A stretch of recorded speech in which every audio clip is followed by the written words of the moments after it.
ආයිබෝන් cigarette බොනොත් දුම්පානය කරනොත් cigarette බීවේ නැතත් දුම්පානය කළේ නැතත් දවසකට අවමෝෂයෙන් පැය 7ක් 8ක් විතර වාඩි වෙලා ඉන්නවනම් ඒ කියන්නේ මේ වගේ වාහනයක ගමන් කරන වෙලාව ඔෆිස් එකේ තමන්ගේ ඔෆිස් ජායකේ වාඩි වෙලා ඉන්න වෙලාව සමහර වෙලාවක සිනමා තියටර් එක වාඩි වෙලා ඉන්න වෙලාව ගෙදර ඉඳන් ටීවී එකේ ටෙලිඩ්‍රාමා එකක් බලන වෙලාව මේ හැම එකක්ම මේ වගේ හැම එකක්ම එකතු වෙලා යම්කිසි පැය ගාණක් ගොඩ නැගෙනෝනේ දවසක අපි වාඩි වෙලා ඉන්න වෙලාව. මෙන්න මේ වෙලාව සමාන කරනවා දැන් විද්වතුන් විසින් ස්මෝකින් වලට සමානයි කියලා. sedentary time equals smoking. අපි ඔද්දල් ජීවන රටාවක නම් ඉන්නේ ව්‍යායාම කරන්නේ නැත්තම් විශේෂයෙන් ඇවිදින්නේ නැත්තම් අපිට මෙන්න මේ ස්මෝකින් වලින් ශරීරයට සිද්ධ වෙන හානියට සමාන හානියක් වන බව රිසර්ච් වලින් කියනවා. ඒ නිසා අපේ ඈත අතීතයේ මුතුන් මිත්තෝ ප්‍රකටව භාවිතා කරපු කියමනක් තමයි ඇවිද්ද පය දහස් වටී කියලා. අපේ මේ සම්ප්‍රදායික දැනුම් පද්ධතියට අභියෝග කරන්න බෑ.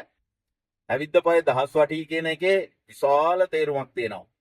අපි අද කාලේ මිනිසුන්ගේ සෞඛ්‍ය තර්ජනයක් විදිහට හඳුනා ගන්නවා ව්‍යායාම නොමැතිකම, ධූම්පානය, ස්ට්‍රෙස් එක නැත්නම් මානසික ආතතියට ගොදුරු වීම, මේ රිෆයින් සුගර්ස් පාවිච්චි කරන එක, හයි ඇනිමල් ෆැට් කන්සප්ෂන්, ප්‍රොසෙස් ෆුඩ් කන්සප්ෂන්, මේ වගේ දේවල් ගැන අපි කතා කරනවානේ. ඒකත් එක්ක තියෙන ප්‍රබල කාරණයක් තමයි මිනිස්සු අද වර්තමාන ලෝකේ ඇවිදිනවා හරිම අඩුයි. people are not walking enough. ඒ නිසා ජපන් ජාතික විද්වතුන් සොයාගත්තනේ මිනිසෙකුගේ සෞඛ්‍ය සම්පන්න බව දීර්ඝායුෂ වර්ධනය කරන්න බලපාන ප්‍රබල කාරණයක් දිනකට පියවර 10000ක්වත් ඇවිදින එක කියලා. එතකොට මානවයාගේ ශරීරයේ පියවච්ඡේදය එහෙම නැත්නම් හියුමන් ඇනටොමි එක ඩිසයින් වෙලා තියෙන්නෙම ගොඩක් ඇවිදින්න. විශාල වශයෙන් ඇවිදීම කිලෝමීටර 40 50 60 100 දවසකට ඇවිදින සත්ව කොට්ටාසයක් මිනිසයා කියලා කියන්නේ. ඉතින් ඒ නිසා මේ ඇවිදීම තුලින් ලැබෙන වාසි ප්‍රයෝජන ඉතාමත්ම බහුලයි. මම ඩිස්ක්‍රිප්ෂන් එකේ දාන්නම් වෙලාව තියෙන වෙලාවක කියවලා බලන්න. ඉතින් ඒ නිසා දවසකට අවම වශයෙන් පියවර 6000ක් එක්ක 8000ක් පුළුවන් නම් 10000ක් කවුරු හරි කෙනෙකුගේ ජීවන රටාවට අනුකූලව එයාට નિરાයාසයෙන්ම ඇවිදීම ගොඩක් කරන්න තියෙනවා නම් එයා ඇත්තටම වාසනාවන්තයි. උදාහරණයක් විදිහට සේල්ස් රෙප් කෙනෙක් වගේ කෙනෙක් ගත්තොත් එයා සමහර වෙලාවට කඩවල් වලට කඩසාප්පු වලට ඒගොල්ලන්ගේ භාණ්ඩ අලෙවි කරන්න ඇවිදිනවා වෙන්න පුළුවන්. ඉතින් ඒක ඇත්තටම බ්ලෙස්ඩ් ආශිර්වාදලත් කාරණයක්.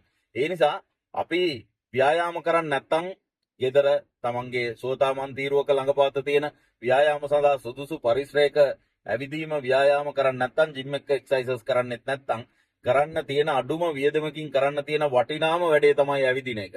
වෝකින්. ඒ නිසා මේ බ්‍රිස් වෝකින් එහෙම නැත්නම් ටිකක් වේගයෙන් ඇවිදින එක ව්‍යායාමයක් සඳහා ඉතාමත්ම ප්‍රතිඵලදායකයි.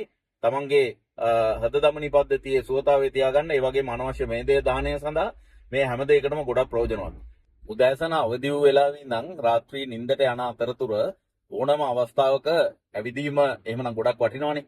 හැබැයි ඒ ඇවිදින වෙලාවෙනුත් වඩාම වටිනවා කියලා විද්වතුන් කියන්නේ රාත්‍රී ආහාරයෙන් පසු ඔබට ඇවිදින්න පුළුවන් නම් විනාඩි 15ක් 20ක් ඇවිදින්න පුළුවන් නම් එහි ඇති වටිනාකම අතිශය අගය කොට විද්වතුන් සාකච්ඡා කරනවා. ලේටස්ට් රිසර්ච් වලින් සොයාගෙන තියෙනවා අපේ තියෙනවා ටෙලොමරේස් කියලා එන්සයිම් එකක්. මේ ටෙලොමරේස් එන්සයිම් එකෙන් කරන්නේ අපේ DNA තුල ක්‍රෝමසෝම් වල තියෙනවා අර ඩබල් හීලික්ස් එකේ ටෙලොමියර්ස් කියලා කොටසක් නේද? අන්නේ ටෙලොමියර්ස් කියන කොටස ෂෝට් වෙනකොට, කෙටි වෙනකොට අපේ දීර්ඝායුෂ අඩු වෙනවා. ලොන්ජෙවිටි එක අඩු වෙනවා. ටෙලොමියර්ස් දික් වෙනකොට එහෙම නැත්නම් තියෙන ස්වාභාවික දිග ප්‍රමාණය මේන්ටේන් වෙනවා නම් එහෙම නැත්නම් දිග වර්ධනය කරගන්න පුළුවන් නම් අන්න අපේ දීර්ඝායුෂ වර්ධනය වෙනවා. ඒ නිසා වෝකින් ඇවිදීම තුලින් මේ ටෙලොමරේස් එන්සයිමේට විශාල උත්තේජනයක් හම්බ වෙනවා කියලා සොයාගෙන තියෙනවා. ඒ නිසා අපේ දීර්ඝායුෂ සහ මේ සෙඩෙන්ටරි ටයිම් එක අතර එහෙමනම් ඉන්වර්ස් රිලේෂන්ෂිප් එකක් තියෙනවා කියලා තේරෙනවා. ඒ කියන්නේ වාඩි වෙලා ව්‍යායාම නොකර ක්‍රියාශීලී නොවි ගත කරන කාලය වැඩි වෙන්න අපේ ටෙලොමියර්ස් ෂෝට් වෙනවා. ඒ වගේම කවුරු හරි කෙනෙක් වැඩිපුර පියවර 10000කට වඩා දිනකට ඇවිදිනවා නම් ව්‍යායාම කරනවා නම් ක්‍රියාශීලී ජීවිතයක් ගත කරනවා නම් එයාගේ ටෙලොමියර්ස් මේන්ටේන් වෙනවා සහ දිගින් වැඩි වෙනවා. ඉතින් ඒ නිසා මේවා අපිට බැහැර කරන්න පුළුවන් කාරණා නෙමෙයි. ඇවිද්ද පය දහස් වටි. මේ කතාව මතක තියාගෙන අවස්ථාව ලැබෙන හැම අවස්ථාවකදීම කඩපිලට යන එක, පොලට යන එක, shopping යන එක, බැංකුවට යන එක, තමන්ගේ වැඩපොලට යන එක, මේ හැම එකක්ම ඔයාගේ පියවර එකතුවට ගන්න. එහෙම නැත්නම් ස්ටෙප් කවුන්ට් එකට ගන්න.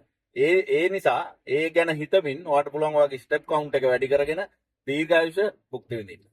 නැත්නම් මයිකෙන් ඇහුවාම කියන්නේ ඇවිදින්න තියා වාඩි වෙලා ඉන්නවත් වෙලාවක් නැහැ කියලානේ. ඔය වෙලාව නැහැ කියන කට්ටිය ගොඩක් වෙලාවට මට හම්බ වෙන්නේ රෝහල් වල සික් බෙඩ් උඩ. ඒකත් මතක තියාගන්න.